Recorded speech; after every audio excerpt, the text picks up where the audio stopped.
여러분, 지금의 요나는 하나님의 분명한 부르심이 있었음에도 불구하고 말씀을 따르는 사명을 단호하게 거부했습니다.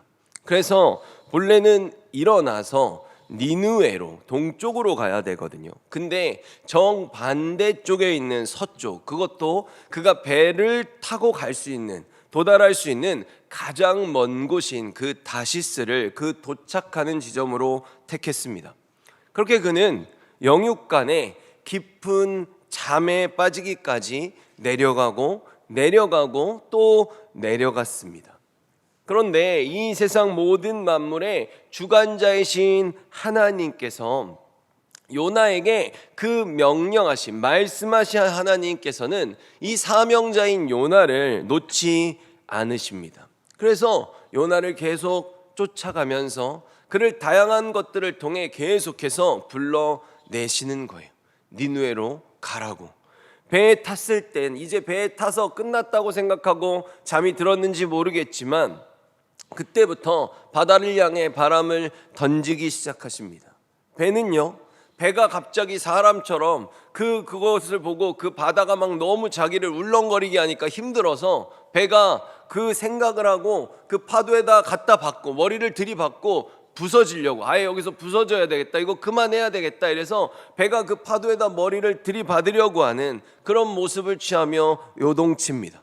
그리고 오늘 본문의 마지막 말씀을 보면 어떻습니까? 하나님께서는 이미 큰 물고기도 예비하셨다라고 말하고 있습니다. 그리고 이 물고기 뒤에 나오는 본문을 보면요, 2장 10절에 뭐라 그러냐면 여호와께서 그 물고기에게 말씀하시매 요나를 육지에 토하니라. 아멘. 참으로 놀라운 일 아닙니까? 물고기에게 명령하시니까 물고기가 여호와 하나님의 말씀을 듣고 요나를 토합니다.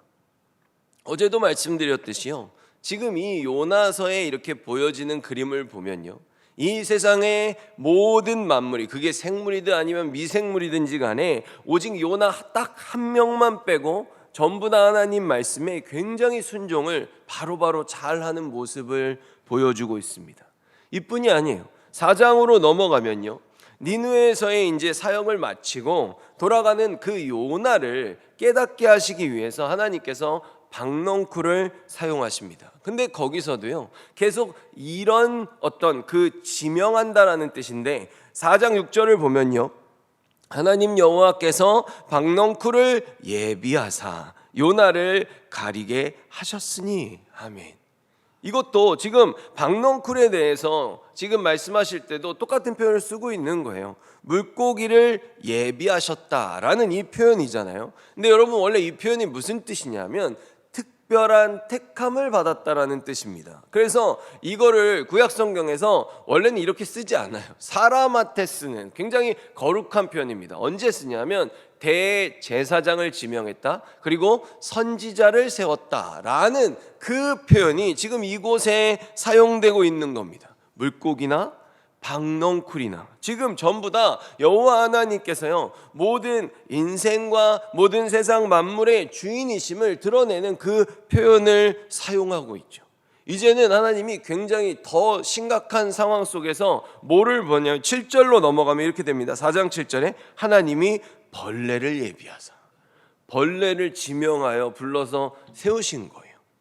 그리고 그 벌레가 그 박넝쿨을 갈아 먹거든요. 그런 후에 8절을 보면요, 해가 뜰 때 하나님이 뜨거운 동풍을 예비하셨고 해는 요나의 머리에 쪼이매. 어떻습니까? 이제는 동풍을 지명하여 세우시고요, 태양은 하나님이 이제 명령하니까 태양이 무슨 마치 이 조명처럼 요나 머리에다가 이렇게 딱 방향을 맞춰가지고 요나 머리에다가 태양을 이렇게 쪼이는 거잖아요. 이런 일들이 지금 일어나는 것입니다.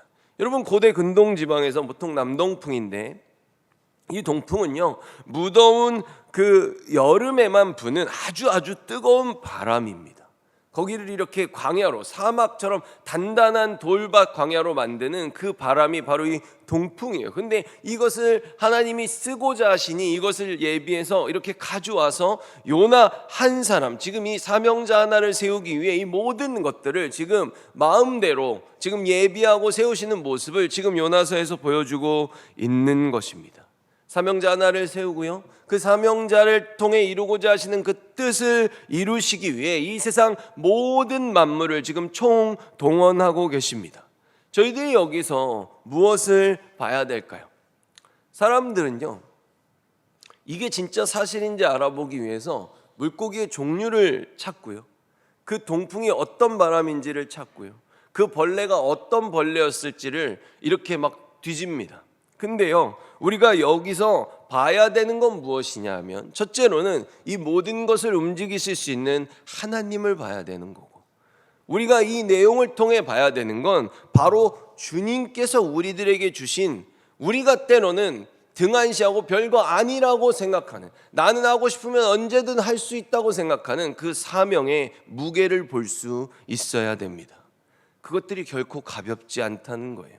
그 주신 사명을 지키게 하기 위해서, 그 사명자 하나를 세우기 위해 지금 하나님이 보이지 않는 곳에서 어떤 역사를 이루시는지를 지금 저희들에게 잘 보여주기 때문입니다. 우리에게도 똑같은 사명을 주셨어요. 요나에게 무슨 사명 주셨습니까? 말씀 주셨고요, 그래서 그 말씀을 갖고 가서 그 복음을 내가 정한 곳에서, 지정한 곳에 가서 증거하라고 그거 주신 거 아닙니까? 여러분, 저희들이 받은 명령이 뭡니까? 우리들에게 주신 사명, 우리는 지상대명령이라고 말합니다. 이 지상대명령이요, 무슨 뜻이냐면 이 땅 위에 이거보다 더 큰 명령이 없다, 가장 큰 명령이다 라고 말하는 것이죠. 모든 명령의 최우선순위라고 말하는 겁니다. 마태복음 28장 18절에서 20절 말씀이지 않습니까? 예수께서 나와 요나에게 말한 것처럼 여호와의 말씀이 임하니라로 요나서가 지금 시작하지 않습니까? 저희 성경에 예수께서 나와 말씀하여 이르시되, 우리한테 말씀을 주셨다는 거예요. 하늘과 땅의 모든 권세를 내게 주셨으니 그러므로 너희는 가서 모든 민족을 제자로 삼아 아버지와 아들과 성령의 이름으로 세례를 베풀고 내가 너희에게 분부한 모든 것을 가르쳐 지키게 하라. 볼지어다 내가 세상 끝날까지 너희와 항상 함께 있으리라 하시니라. 아멘.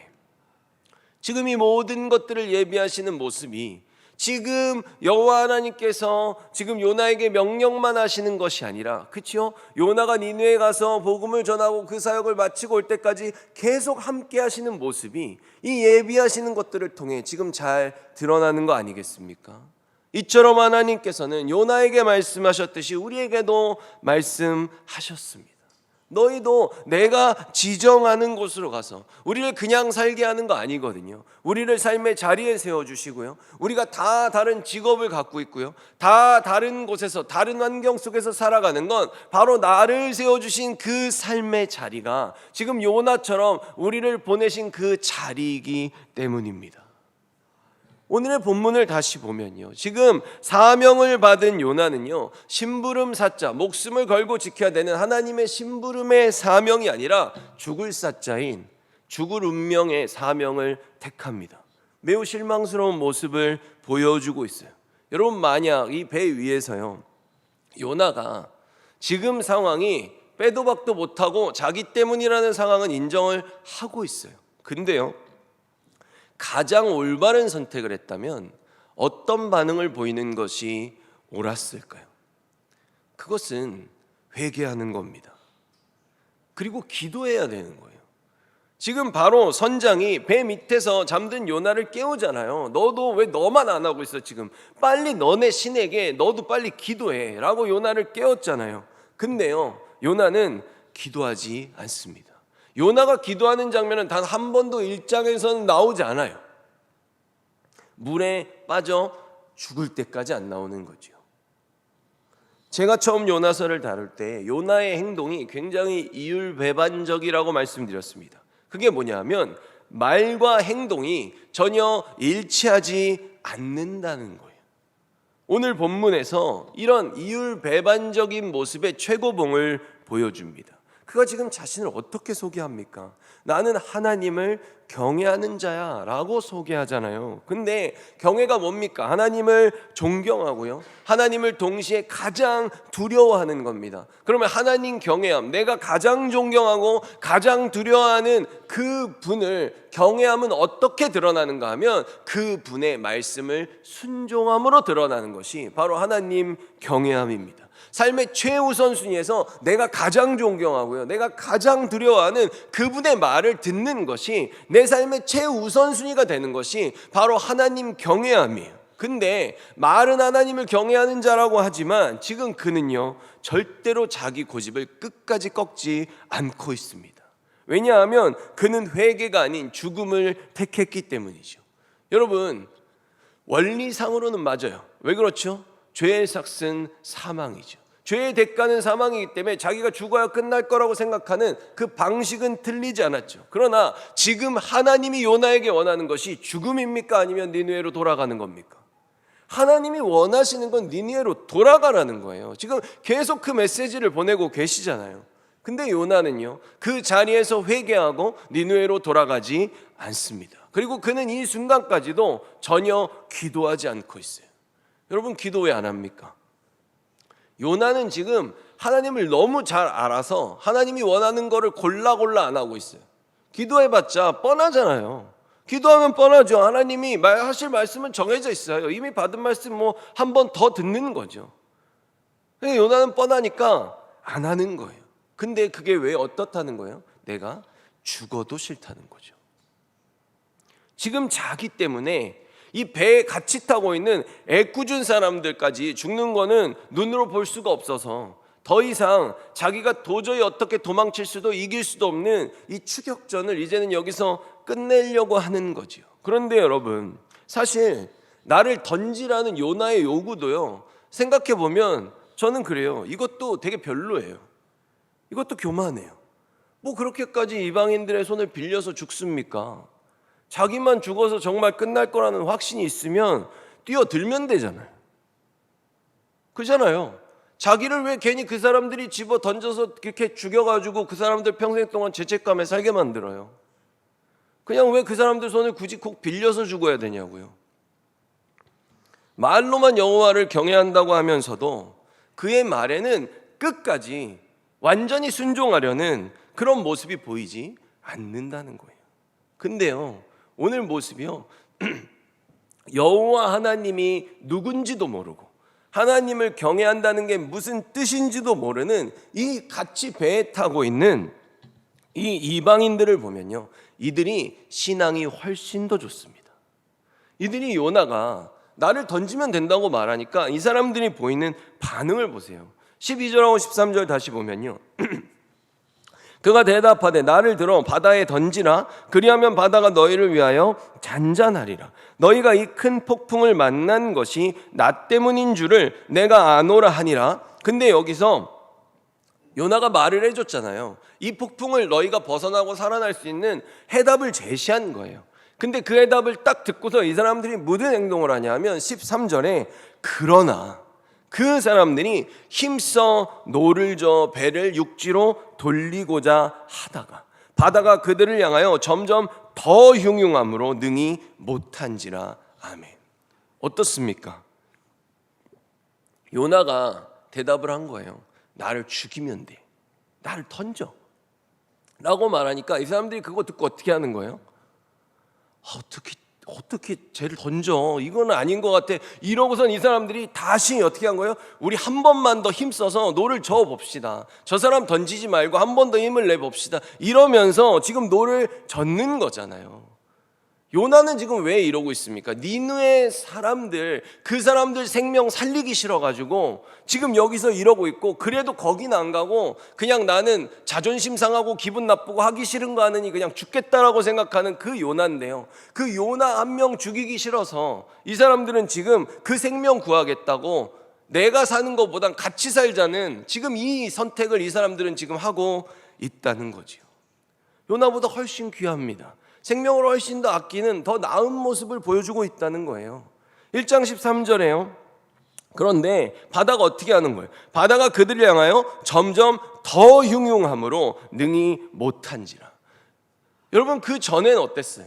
배가 막 자기가 머리를 들이받으려고 한다고 했지만 여기서는 정확하게 바다가 지금 이 다시 힘을 내는 그들을 향하여 라고 말하고 있습니다. 마치 우리가 이렇게 개가 굉장히 무서운 개를 만났는데 주인이 이렇게 잠깐 이렇게 말려주고 있어서 이렇게 보니까 다시 좀 얌전해진 것 같아가지고 살짝 움직이려고 하는데 걔가 다시 이렇게 하는 것처럼 어떻게 한 거예요? 다른 짓을 좀 해보려고 하니까 지금 바다가 정확하게 그들을 향하여 더 흉흉한 모습을 지금 드러내는 것이죠. 더 화를 내는 거예요. 그러니까 능히 못한지라 라는 표현이 나오는데 이것이요, 그들의 행동이 아무런 소용이 없었다라는 뜻입니다.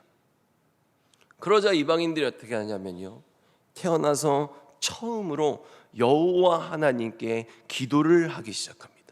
이 사람들이 지금 여호와 하나님께 기도하는 내용을 보세요. 여기서 하나님을 주라고 부릅니다. 만군의 여호와 하나님이요, 이 세상 모든 만물의 주인이심을 이들이 지금 인정하는 그 신앙심이 이들 안에서 생겨나기 시작한다는 걸 지금 볼 수 있는 거죠. 1장 14절에요 무리가 여호와께 부르짖어 이르되 여호와여 구하고 구하오니, 기도 굉장히 잘하는 거예요. 이 사람의 생명 때문에 우리를 멸망시키지 마옵소서, 무죄한 피를 우리에게 돌리지 마옵소서. 주 여호와께서는 주의 뜻대로 행하심이니이다 하고 아멘. 여러분, 이 마지막 부분을 보세요. 주 여호와께서는 주의 뜻대로 행하심이니이다. 이게 만약에 우리가 누가 한 기도인지 모르고 이 마지막 부분만 딱 떼가지고 한 구절만 보면 이거 이방인들이 태어나서 처음 방금 들은 여호와 하나님의 이름을 갖고 기도했다고 이걸 누가 보겠습니까? 그치요? 지금 이 사람들이 굉장히 귀한 신앙이고 굉장히 놀라운 고백을 하고 있다는 거죠. 이 사람들은요, 요나처럼 입으로만 하나님 경외한다고 말하는 사람이 아니에요. 말과 행동이 이들은 지금 일치하고 있습니다. 요나가 이들의 절반만큼이라도 지금 따라갔으면 좋겠어요. 근데 요나는 지금도요, 기도하지 않아요. 그리고 뭐 자기가 뛰어들면 되잖아요. 왜 뛰어들지도 않는지 모르겠어. 어서 나를 던지라는 그런 입장을 지금 취하고 있는 거잖아요.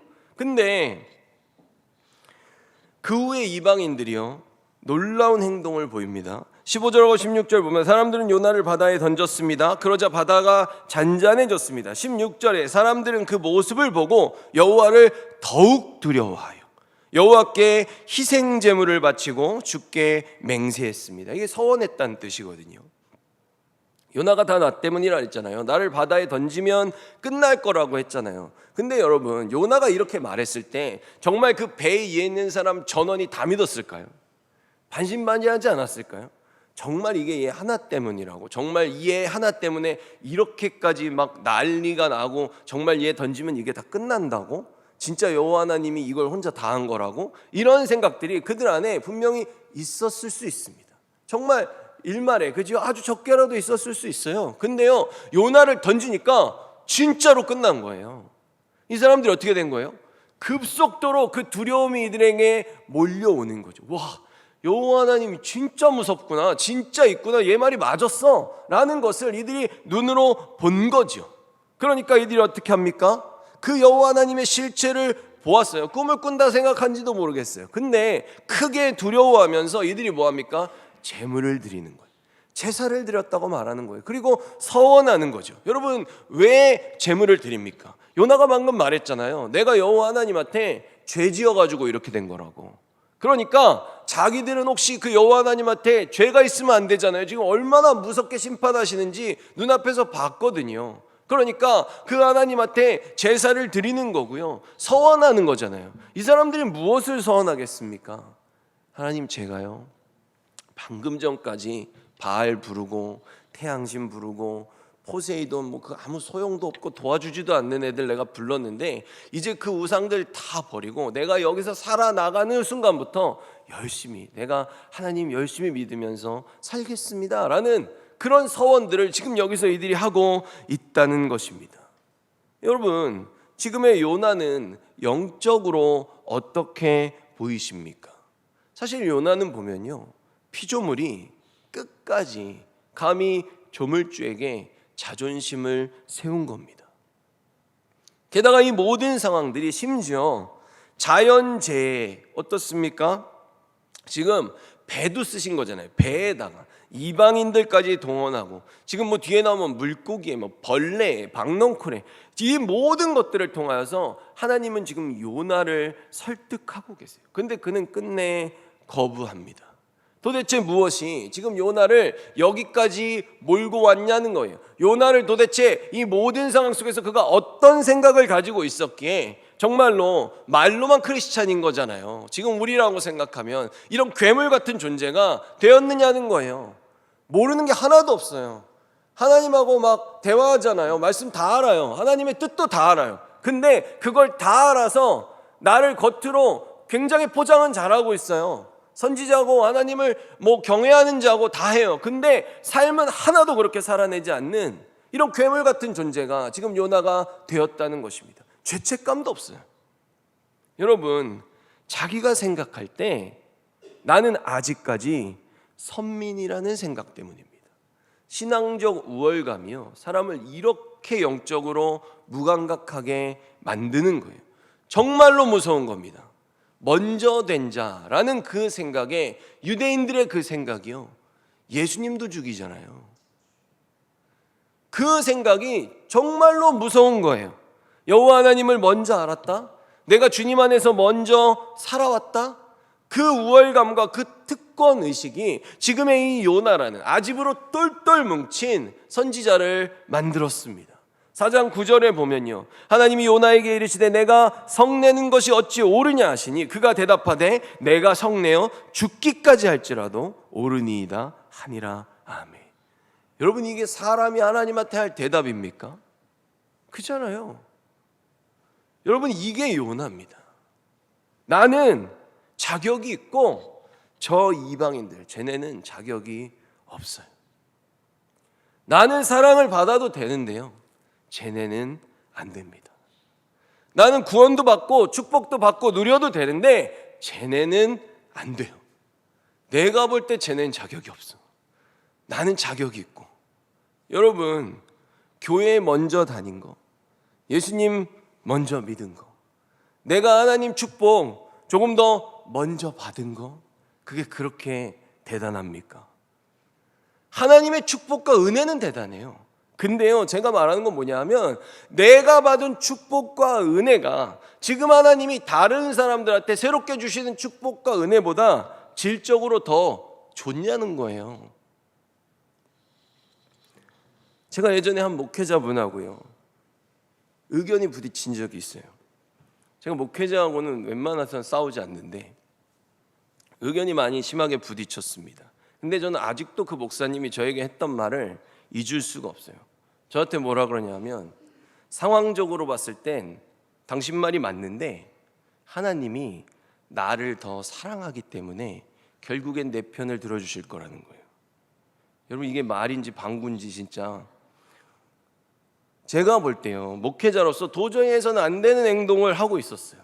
그래서 제가 돌이키라고 한 거예요. 근데 그 도덕적으로 매우 심각한 행동을 하고 있었는데 결국에 하나님은 내 편이라는 말을 입에 달고 있더라고요. 여러분, 정말로 그렇습니까? 여러분, 하나님 입장에서 한번 생각해 보세요. 왜 그래야 돼요?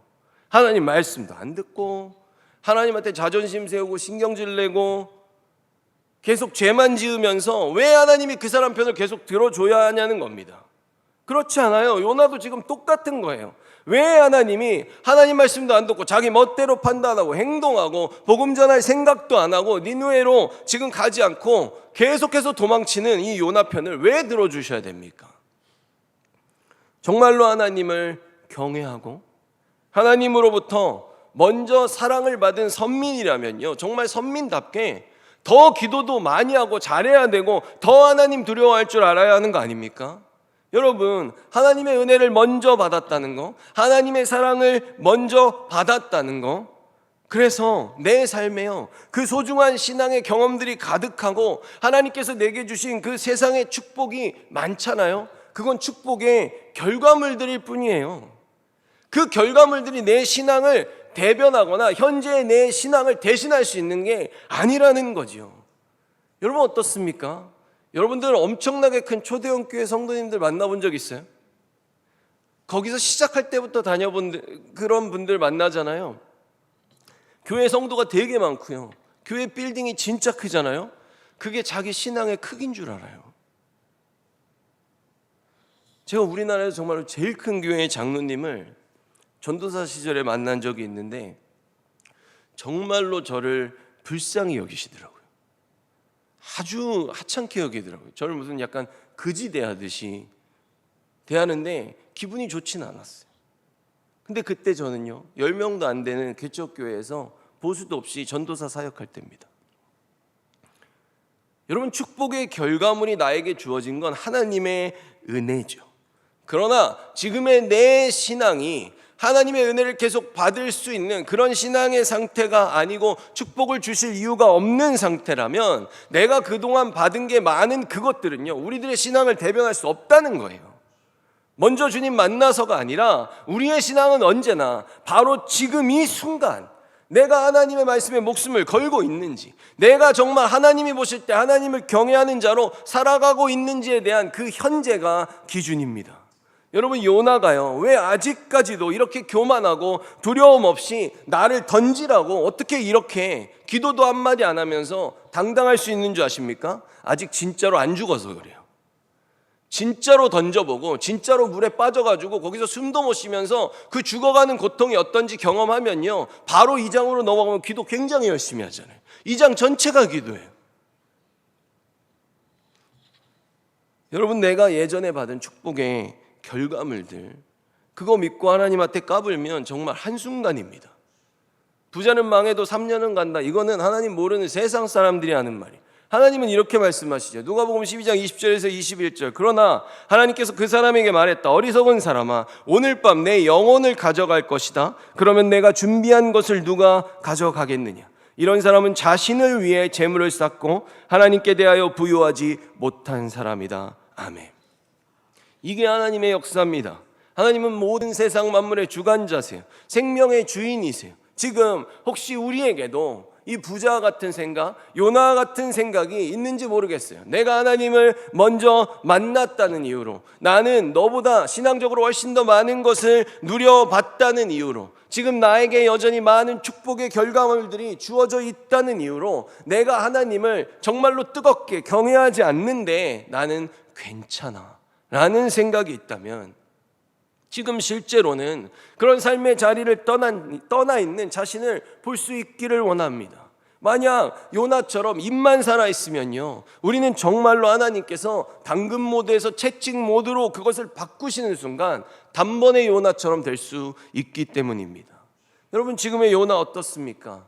요나는요 이스라엘의 신앙의 모습을 대변해주고 있어요. 하나님의 선민이라서 지금껏 누려왔던 모든 것들이 여전히 내 손에 들려 있으니까, 지금 아직 정말로 예전처럼 완전히 바닥을 치지 않으니까 하나님 말씀에 대한 경각심을 지금 이만큼 갖지 않고 있는 겁니다. 한마디로 분위기 파악 잘 못하고 있는 거예요. 정신 못 차리고 있어요. 실제로 살아내야 하는 그 신앙인으로서, 사명자로서의 그런 의무와 책임은 하나도 감당하지 않으면서 가지고 있는 자리만 지금 차지하고 있는 거잖아요. 여러분, 누군가가 기도를 해요. 이렇게 이제 우리가 금요 기도한다고 생각해 보세요. 누군가 막 너무 기도를 열심히 해, 막 울면서 막 기도하는 거예요. 옆에서 이제 어떤 사람이 저한테 말하는 거죠. 저 사람 기도하는 거 봐봐, 정말 간절하게 너무 잘한다, 너무 대단하다, 신앙이 어떻게 저렇게 예쁠까. 이렇게 하니까 제가 처음엔 다 그래, 처음엔 다 뜨겁지, 뜨거워, 원래 다 저럴 때가 있어, 나도 그랬어 이러면서 저는 밑에 내려가서 커피 한잔 하고 집에 갑니다. 여러분, 이게 요나예요. 하나님 경외함이라고는 말하고 과거에 대한 경험만 남아있는, 지금은 전혀 뜨겁지 않고 지금은 전혀 하나님 경외함이라는 그런 모습이 삶으로 드러나지 않으면서도 나는 괜찮고 나는 더 우월하다는 그 신앙적 우월주의, 오늘 요나가 보여주는 그가 가지고 있는 삶의 열매입니다. 여러분, 축복의 결과물들 왜 주신 겁니까? 하나님이 그거 왜 주셨어요? 없을 때보다 더 잘 섬기라고 주신 거잖아요. 이스라엘 백성들이 광야에서 가나안으로 들어갈 때 잃어버린 정신이 이겁니다. 광야에서 그거 안 거예요. 그거 40년 동안 가르쳐 주신 거예요. 없어도 살 수 있다는 거. 그러면 있으면 뭐하고 살래거든요. 없어도 살 수 있다는 걸 알면 있으면 그걸 갖고 하나님 위해서 더 열심히 살라고 주신 거잖아요. 근데 그걸 받는 순간부터 사람은 안주한다는 거예요. 그들의 영적 심장이 점점 둔감해진다는 겁니다. 정말로 축복의 조건들을 제대로 누리려면 더 많이 사랑해야 돼요. 더 많이 낮아져야 돼요. 더 많이 기도해야 되고 더 많이 하나님 말씀을 두려워할 줄 알아야 됩니다. 여러분, 초대교회가 어떻습니까? 사람들이 곁에서 볼 때 초대교회가요, 그들을 왜 크리스찬이라고 불렀다 그랬어요? 원래 그 크라이스트에 붙어있는 IAN이라는 그 단어는요, 매니악스라는 뜻입니다. 여러분, 원래 매니아라 그러면 전혀 좋은 뜻 아니에요. 미친놈들이라는 뜻입니다. 거기에 완전히 미쳐서 다른 것들 못하고 똑바로 못 사는 애들을 원래 매니악스라고 부르는 거예요. 근데 그게 매니악스라는 뜻이에요. 예수에 미쳤다는 뜻이에요. 우리가 쟤네를 보니까 예수에 미친놈들이야. 수리안디옥에서 그 얘기를 들은 거죠. 근데 말씀드렸죠, 그 얘기를 들으면 기분이 나빠야 되거든요. 근데 너무 기분이 좋은 거예요. 이제 내가 진짜 이제 좀 제대로 예수에 미친놈 같나 봐 이러면서 그 크리스찬이라는 그들의 호칭을 자신들의 것으로 채택한 거예요. 너무 듣기에 영광스럽기 때문이죠. 그들이 밖에서 붙여준 이름이라는 거예요. 그럼 그들이 복음은 어떻게 전했습니까? 물론 입술로도 전했겠죠. 2장 47절을 보면 사도행전을 하나님을 찬미하며 또 온 백성에게 칭송을 받으니 주께서 구원받은 사람을 날마다 더하게 하시니라. 아멘. 이들의 삶의 열매를 보고 이들이 하나님을 얼마나 열정적으로 사랑하는지, 예수 그리스도에 미쳐 있는지, 그러면서도 그들의 삶이 얼마나 서로를 사랑하고 헌신적인지를 보고 이들이 감동받아서 칭찬하며 교회로 자기 발로 찾아왔다는 겁니다. 여러분, 정말로 교회 가운데 이처럼 하나님을 경외하는 자들이 곳곳에 생겨나야 할 것입니다. 만약 요나가 기도를 하고, 만약에 회개 기도를 하고 요나가 기도했는데 정말로 풍랑이 멈췄다면, 만약에 제가 그 배에 타고 있었다면요, 저는 제 성격에 요나 따라갔을 것 같아요. 그 모습을 봤으면 니느웨도 따라가서 같이 전도도 하고 평생 동안 요나 따라다니면서 제발 그 하나님이 어떤 분인지, 여호와 하나님이 얼마나 어떤 말씀을 주시고 어떤 성품을 갖고 우리를 이끌어 가시는 분인지 배우고 싶어서 가르쳐 달라고 쫓아갔을 것 같아요. 여러분, 우리가 정말 주님을 제대로 알고 정말로 주님을 제대로 섬기고 싶어서 살아가고 있는지, 하나님이 주신 그 모든 것들을 정말 여호와 하나님 경외하는데 더 우리가 전심전력해서 쓰기 위해서 하나님의 뜻에 부합되게 받은 모든 축복들을 사용하며 살아가고 있는지 저희들이 생각해 봐야 될 것입니다. 여러분, 저희들도요, 과거의 영광만 보고 있고 내 손에 주어진 축복의 결과물들만 갖고 그것만 곱씹으면서 살아가다 보면 우리도 요나가 될 수 있습니다. 우리가 하나님 앞에서 참된 사명자로 살아가기를, 그리고 주님의 영광을 우리들의 세상에서 살아내는 삶으로 한껏 드러낼 수 있는 진짜 크리스찬으로 살아가기를 예수 그리스도 이름으로 축원합니다.